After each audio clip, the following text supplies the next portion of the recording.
Դերասանուհի Լուիզա Ղամբարյանի սոցիալական հարթակներում հաճախակի կարելի է հրապարակումներ տեսնել նրա աշխատանքային գործունեությունից, իսկ ահա ընտանեկան կյանքը դերասանուհին փորձում է խնամքով թաքցնել, սակայն օրերս նա Instagram-յան իր էջի սթորի բաժնում նոր լուսանկար էր հրապարակել դստեր Գաբրիելայի մասնակցությամբ ու դրանքից գրել էր. Սեր։ Նշենք, որ իր տված հարցազրույցներից մեկում Լուիզա Ղամբարյանն անդրադարձել էր մի շարք հետաքրքիր թեմաների։ Մանկությանս տարիների մասին ինձ հիշեցնում են լրագրողներն ու աղջիկս, ես ապրում եմ ներկայով և մտածում ապագայի մասին, այնուամենայնիվ մանկությունից լավ հիշողություններ ունեմ, շատ ուրախ զվարթ օրեր էին, որոնք կապված էին արվեստի, պոեզիայի ու երաժշտության հետ, իմ հայրը դերասան չդարձավ, բայց իր հոգու խորքում միշտ եղել է արտիստ, նա մեզ սովորեցնում էր հայ-ռուս դասականների բանաստեղծություններ, մեր տանը կազմակերպում էինք հանդեսներ հորս գլխավորությամբ, մանկությունս ասոցացվում է լավ մարդկանց հետ, որոնք նստում էին սեղանի շուրջ, պատմում տարբեր պատմություններ, մանկության տարիներից միայն լավ հիշողություններ են, նույնը չէի ասի պատանեկության տարիների մասին, պատանեկությունս համընկավ 88-ի շարժման և դրան հետևած դժվար տարիների հետ, հիշում եմ, հայրս ստեղծագործ, կյանքը մի գաղափարի համար ապրած և սերունդներ կրթած մարդ գնում էր այգու ծառեր ներկտրում, որ իր երեխաներին կարողանար տաքացնել։ Երբ ասում էին, որ հորս կորցնելուց հետո ավելի եմ զգալու նրա կարիքը, կարծում էի, թե մարդիկ են ինչ-որ բաներ են խոսում, բայց իսկապես ոչ մի կերպ չեմ կարողանում հարմարվել նրա բացակայությանը, ամեն վայրկյան ունեմ նրա կարիքը։ Իմ պապան ոչ միայն կենսաբանական հայր էր, այլև շատ լավ ընկեր, խորհրդատու։ Պատահական չէ, որ ընտրեցի ինձանից տարիքով բավական մեծ ամուսին։ Ես հիմա հասկանում եմ, ինչու առաջ չէի հասկանում։ Հայրս ինձ համար իսկապես իդեալ է եղել։ Ինչ վերաբերում էր թերություններին, միշտ ասում էր, որ ես միայն մեկ թերություն ունեմ։ Անզուսպ իմ ցանկություններում, իմ բառերի ու էմոցիաների մեջ, ասում էր աշխատիր քո զսպվածության վրա, եղիր ավելի կառավարելի, ավելի զուսպ և համբերատար, սա մեղի պես տպավորվել է մեջս։ Ես չեմ սիրում մենակություն, տարիներ առաջ ձգտում էի մենակության, հիմա ոչ, բայց չեմ էլ սիրում շատ ակտիվ, մարդաշատ միջավայր, չունեմ շատ ընկերներ, որովհետև առաջ շատ ունեի, կյանքը մաղեց նրանց։ Նրանք գուցե շատ լավ մարդ են, գուցե ես եմ սխալվել, որ ընկերությունը չշարունակվեց, կյանքի դասերը հանգեցրին նրան, որ հիմա ունեմ քիչ, բայց իսկական ընկերներ։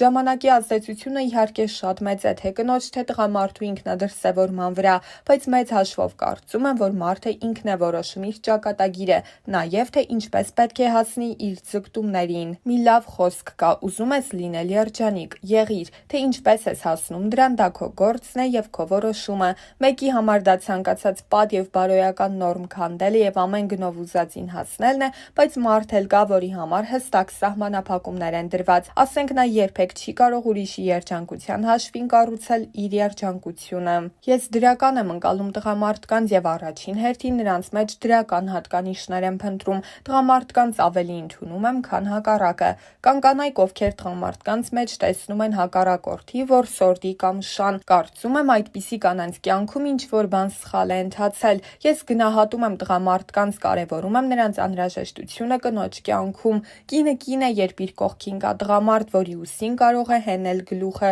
Չեմ սիրում, երբ տղամարդը չունի հումորի զգացողություն, տգետ է, ձեռնփակ, և իհարկե չեմ կարող հանդուրժել ինքնասիրահարված, փառասեր տղամարդկանց։ Իմ դերերը շատ տարբեր են, ինչպես կյանքը ու մարդիկ։ Յուրաքանչյուրն ունի իր խառնվածքն ու ասելիքը։ Կյանքիս յուրաքանչյուր շրջանում այլ կերպ եմ նայում խաղացածս դերին։ Այս տարիքում չեմ կարող նույն կերպ մարմնավորել Ջուլիետին, ինչպես 10 տարի առաջ էի մարմնավորում, իսկ ահա առաջին անգամ 10 տարեկանում եմ բեմ բարձրացել, այդ ժամանակ Խնկո-Ապոր գրադարանի թատերախմբի անդամներից էի։ Մեր խմբավարը Երվանդ Օտյանի պիեսների մոտիվներով գրական կոմպոզիցիա էր բեմադրել, որում ընդգրկված էի նաև ես։ Իմ ամենասիրելի դերը խաղացանկումս Վիգեն Չալդրանյանի «Ձայն լռության» կամ 6-րդ պատվիրանը ներկայացման մեջ Այծեմնիկի կերպարն է։ Կուռքեր առհասարակ չունեմ, ինձ բախտ է վիճակվել ունենալ մեծանուն այնպիսի խաղընկերներ, ինչպիսիք են Խորեն Աբրահամյանը, Վլադիմիր Մսրյանը, Արթուր Ութմազյանը և այլ։ Այժմ էլ ժամանակակից լավագույն դերասանների հետ եմ հանդես գալիս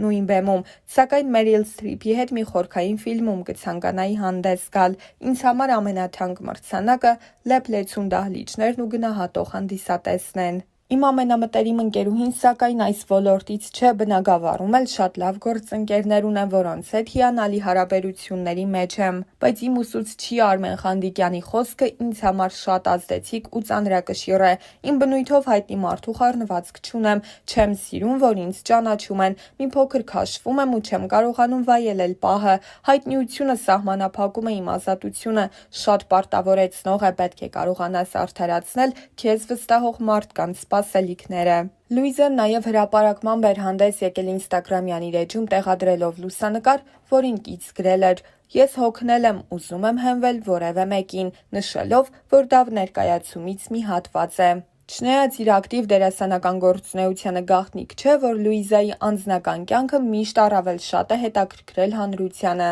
Իր վերջին հարցազրույցներում դերասանուհին հաճախ է խոսում մայրիկի և ամուսնու կորստի մասին, նշելով. «Եվ իմ ամուսինը և իմ մայրը ոչ թե նրա համար, որ իմն էին, այլ պարզապես նրանք անուշիկ մարդիկ էին։ Մեր ու բոլոր իրենց ճանաչող մարդկանց կյանքում ցավ ու հետք են թողել։ Իսկ ես ու դուստրս միշտ շատ կապված ենք եղել։ Աղջիկները միշտ պապաների հետ են կապվում, աղջկա ու հոր կապը սերտաճած է, դա ուրիշ հարթության մեջ է։ Բայց Գոգան միշտ այնպես էր անում, որ մենք ավելի շատ շփվեինք, երևի գիտեր ես ու աղջիկս ավելի երկար ենք մնալու միասին։ Չկա այդպիսի օր, որ մենք չհիշենք իրեն, իմ մայրիկին։ Երբ աղջիկս ընդունվեց համալսարան, իր առաջին բառն էր. «Մամ, արի գնանք պապայի մոտ»։ Ամեն ինչ, ինչ խոսում է, ասում է պապան էս կասեր, էն կասեր, իր համար դժվար է, տատիկի ջերմությունն էլ չկա, համեղ ուտելիքներն էլ չկան, իր պաշտպանը չկա։ Ես ապրում եմ իմ աղջկանով, իմ հայրենիքով, իմ ցավով ու բեմով։ Լուիզան մեկ անգամ նշել էր, որ շատ կերազեր, որ իր հայրը տեսներ իր հաջողությունները,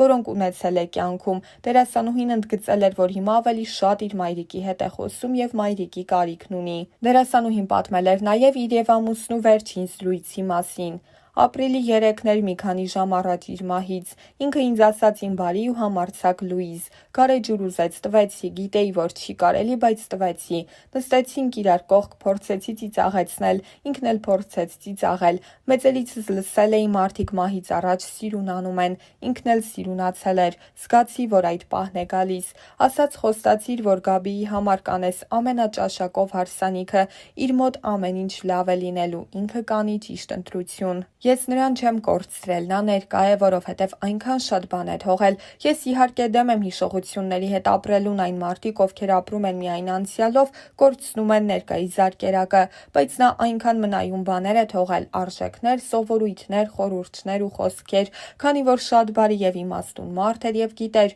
մի օր այնպես է ստացվելու, որ մենք ֆիզիկապես առանց իրեն ենք մնալու, շատ հարցերում ուղղորդում էր մեզ, սովորեցնում։ Այդ իմաստով ես մի քիչ պատրաստ էի, նա կոփում էր ինձ, նա ինձ համար իսկապես կա հիմա, իսկ մնացածն արդեն իմ ապրումներն են, իմ կարոտն է, իմ նրան միշտ վառ հիշելն է։ Չկա օր, որ մենք տանը չհիշենք Գաբիիս հետ և չհիշենք ուրախությամբ, որովհետև ուրիշ տարբերակ չկա։ Հիշելով մայրիկին, ով նույնպես կյանքից հեռացել է կորոնավիրուսի հետևանքով, Լուիզա Ղամբարյանը շեշտել էր. «Մամաները չեն մահանում, նրանց ուղղակի չենք տեսնում։ Միշտ ասում եմ, այնքան կուզեի մամայի հետ այդքան կապված չլինեի, որովհետև 44 տարի ես ապրեցի մորս հետ մի հարկի տակ, հիմա իմ մայրն էլ է ինձ ուժ տալիս։ Քովիդը բառացիորեն չարիք էր ինձ համար, իմ ընտանիքի համար, բայց քանի որ նրանք երկուսն էլ շատ լուսավոր, միամիտ ու անուշ մարդիկ էին, վստահ եմ, նրանք հիմա շատ լավ տեղում են, ուղղակի ինձ համար է դժվար, ավելի շատ Գաբիի»։ Ամուսնու առաջին կնոջ Սոֆի Դևոյանի և նրա ընտանիքի հետ հարաբերությունների մասին խոսելիս